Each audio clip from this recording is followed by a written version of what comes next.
et je vais me faire virer pour un vaccin. On ne peut pas continuer avec un pass sanitaire qui divise les gens.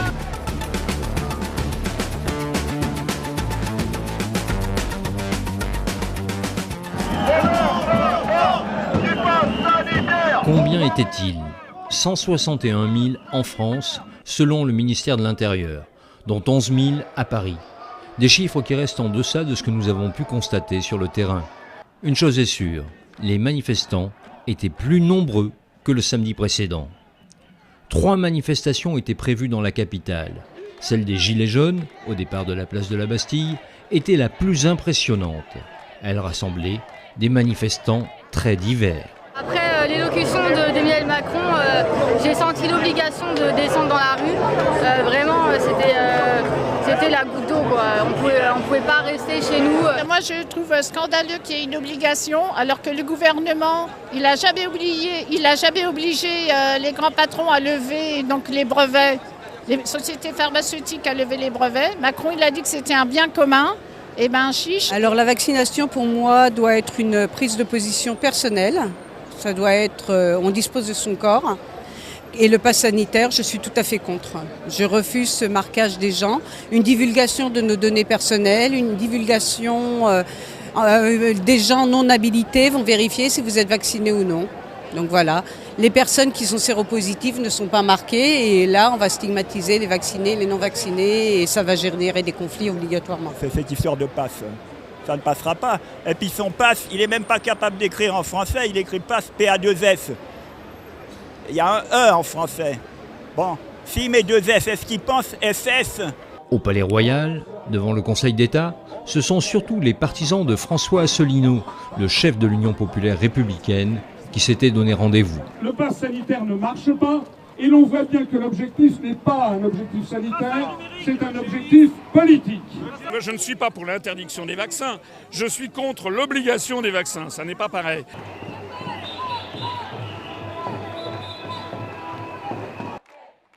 Enfin, sur l'esplanade du Trocadéro, Florian Philippot, le président du mouvement Les Patriotes, tenait un meeting en plein air.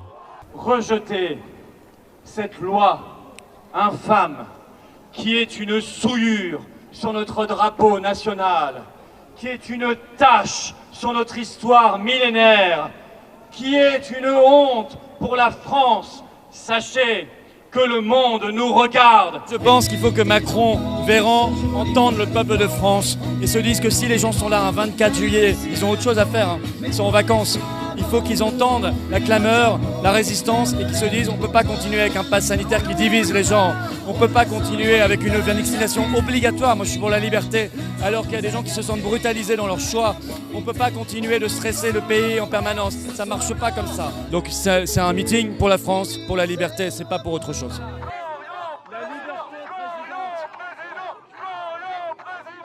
En fin d'après-midi, alors que la manifestation des Gilets jaunes partie de la Bastille s'approche de son terme, les premiers rangs forcent le barrage des gendarmes mobiles pour partir en cortège sauvage.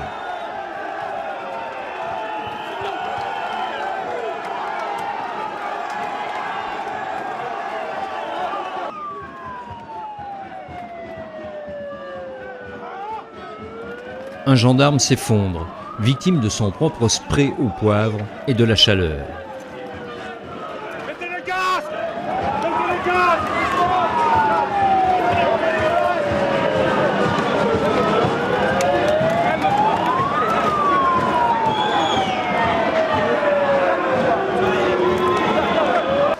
Des ébauches de barricades sont dressées.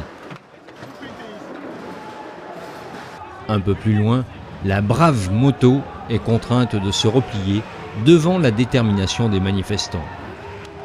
À nouveau, les premiers rangs des manifestants débordent les gendarmes mobiles. Reculez les gars! Reculez! La police! Vous faites chier! Reculez! Mettez les mains!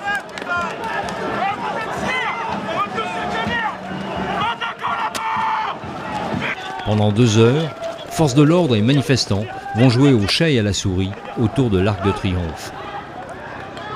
On n'acceptera pas d'être discriminé. On n'acceptera pas, dans des travails comme le mien, de perdre son travail le 30 août, alors que nous, on se bat. Alors que moi, je travaille depuis 22 ans, zéro vote professionnel, et je vais me faire virer pour un vaccin. Les manifestants parviennent ensuite à se regrouper sur l'avenue des Champs-Élysées.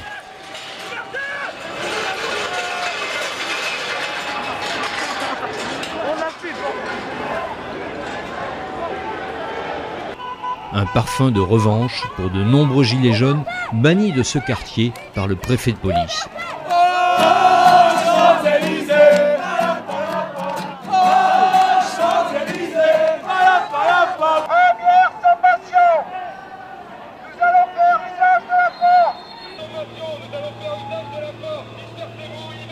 Les forces de l'ordre se font plus brutales. Et les interpellations musclées commencent.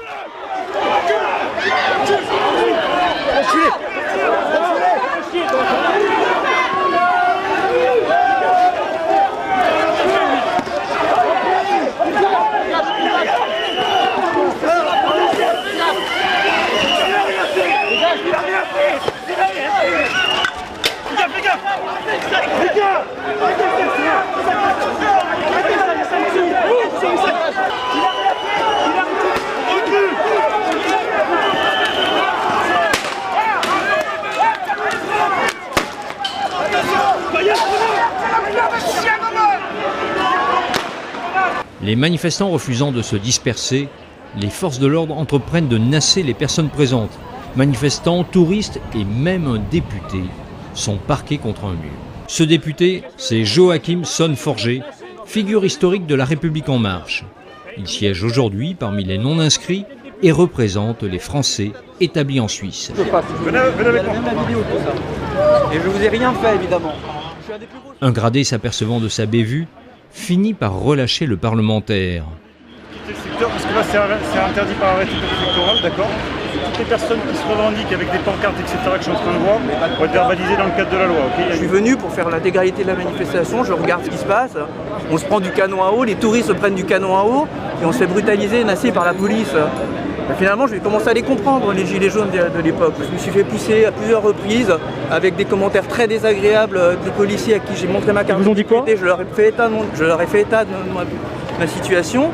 Et ils ont dit qu'ils n'en avaient rien à faire. Il faut que le préfet allemand il se calme un petit peu. J'ai été dans les premiers marcheurs. Je connais très bien le président, je connais tout le monde. Ça fait 3 ans que j'ai quitté, je ne regrette surtout pas d'avoir quitté. Mais là, c'est le pompon, c'est pas possible. Je suis médecin, je suis chercheur, je dis et je pense des choses sérieuses. J'ai fait des choses sérieuses dans ma vie de médecin, dans ma vie scientifique. Ce qui se passe, c'est pas normal. Pendant ce temps, les forces de l'ordre continuent d'interpeller tout ce qui ressemble à un manifestant. Dictature, dictature, dictature, dictature, dictature, dictature, dictature. Qui aurait cru qu'au cœur du mois de juillet, une mesure votée en urgence réveille le fantôme des Gilets jaunes?